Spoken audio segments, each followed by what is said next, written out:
ইস্টবেঙ্গলের বর্তমান পরিস্থিতি সত্যিই হতাশাজনক। দীর্ঘদিন পরে এই মৌসুমে একাধিক ভালো ফুটবলার যুক্ত করেও ভাগ্য খুলল না লাল হলুদ শিবিরের। প্লে অফের দৌড় শেষ হয়েছে অস্কার ব্রুজোর ছাত্রদের।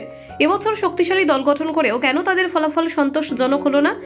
একই কথা ভাবাচ্ছে ক্লাবের সদস্য থেকে সমর্থকদের। বিশেষ করে দলের ইনভেস্টর, ক্লাব কর্তারা এবং ফুটবল বিশেষজ্ঞরা প্রায় একই প্রশ্ন তুলেছেন। এত ভালো দল থাকার পরেও কেন ভালো ফল হচ্ছে না? ইস্টবেঙ্গলের ইনভেস্টর ইমামি কর্তা আদিত্য আগরওয়াল এই বিষয়ে এক সাক্ষাৎকারে জানিয়েছেন, আমাদের দল গঠন খারাপ হয়নি, এটা সবারই জানা। আমাদের দল মাঝে মাঝে দারুণ খেলে, কিন্তু কখন কখন সেই ধারাবাহিকতা ধরে রাখা যাচ্ছে না। ভালো খেলার পর হঠাৎ হারিয়ে যেতে দেখা যাচ্ছে দলকে, আর এটি আমাদের জন্যই বড় সমস্যা। প্রথম 6 ম্যাচে ইস্টবেঙ্গলের পরপর হেরে যাওয়ার কারণে তাদের পক্ষে মানসিকভাবে এই পরিস্থিতি মোকাবিলা করা কঠিন হয়ে দাঁড়িয়েছে।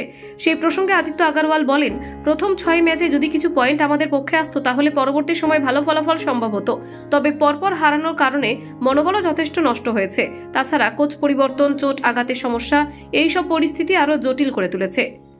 এখন যে পরিস্থিতি সৃষ্টি হয়েছে তার থেকে দলকে কিভাবে ঘুরিয়ে আনা যাবে সেই সম্পর্কে ক্লাব কর্তাদের মতামত গুরুত্বপূর্ণ।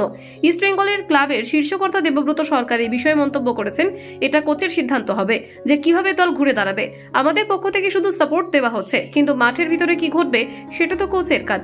ইস্টবেঙ্গল কর্তারা বলেছেন, দলের সব ফুটবলারই কোচের পছন্দ অনুযায়ী আনা হয়েছে। কোচের দেওয়া তালিকা অনুযায়ী প্রথমে এ তালিকাভুক্ত ফুটবলারদের নিয়ে আসা হয়েছে, তারপর বি তালিকার ফুটবলারদের আনা হয়েছে।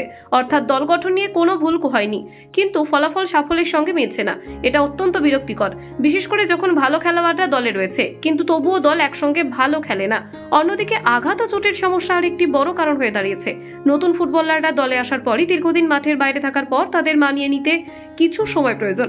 তারপরেও দলের পারফরমেন্সে কোনো ধরনের স্থিতিশীলতা দেখা যাচ্ছে না, যা দল এবং তার সমর্থকদের জন্য একেবারে হতাশাজনক। সব মিলিয়ে ইস্টবেঙ্গল এখন বিপদের মুখে দাঁড়িয়ে।